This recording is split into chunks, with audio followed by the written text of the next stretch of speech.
На 78-й Генеральной Ассамблее ООН уйгурские активисты при каждом удобном случае напоминали о продолжающемся геноциде в Восточном Туркестане. 20 сентября, в день открытия 78-й Генеральной Ассамблеи ООН в Нью-Йорке, стало известно, что Фонд прессы и писатели США организовал семинар на тему обеспечения прав человека в мире и устойчивое развитие человечества. В совещании приняли участие более 150 экспертов из 24 стран, лидеры гражданского общества и правозащитных организаций, дипломаты, ученые, журналисты и писатели. В ходе встречи обсуждались планы и программы по укреплению глобального единства для содействия устойчивому развитию прав человека, мира и культуры, а мировым лидерам предложили новые подходы в стратегии и политике.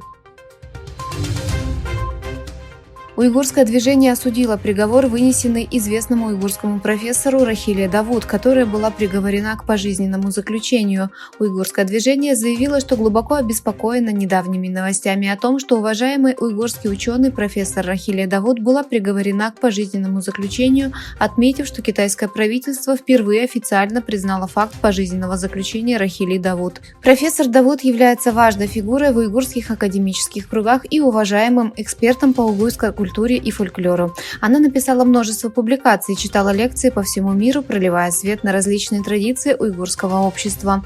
К сожалению, как и многие уйгурские интеллектуалы, она стала мишенью китайского режима и содержалась под стражей без возможности судебного разбирательства с декабря 2017 года. По данным Дуйхуа Foundation, профессор Давуд предстала перед тайным судебным процессом по обвинению в сепаратизме в декабре 2018 года и была осуждена китайским правительством. Министерство финансов США объявило о создании экономических и финансовых рабочих групп с Китаем.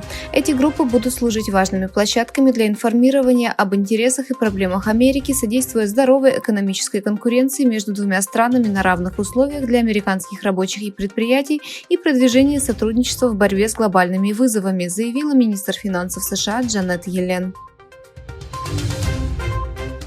Первый визит президента Сирии Башара Асада в Китай с начала 12-летней гражданской войны в его стране ознаменовал стратегическое партнерство между двумя странами.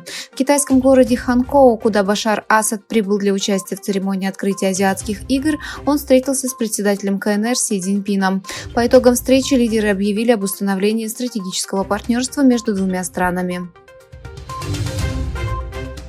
Американский сенатор Боб Менендес, обвиняемый в получении взяток, временно подал в отставку с поста председателя Комитета по международным отношениям Сената США. В 39-страничном обвинительном заключении, поданном в Федеральный суд Южного округа Нью-Йорк, Менендес и его жена Надин Арсланян обвиняются во взяточничестве при сделках с бизнесменами из Нью-Джерси.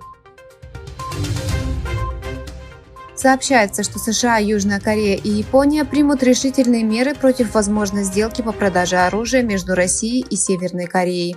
Министерство иностранных дел Южной Кореи сообщило, что министр Пак Джин вчера встретился с министром иностранных дел Японии Камикава Йоко и госсекретарем США Энтони Блинкеном в Нью-Йорке. Министры обсудили визит северокорейского лидера Ким Чен Ына в Россию и встречу с президентом Владимиром Путиным в период растущей обеспокоенности по поводу возможной сделки по поставкам оружия между Москвой и Пхеньяном.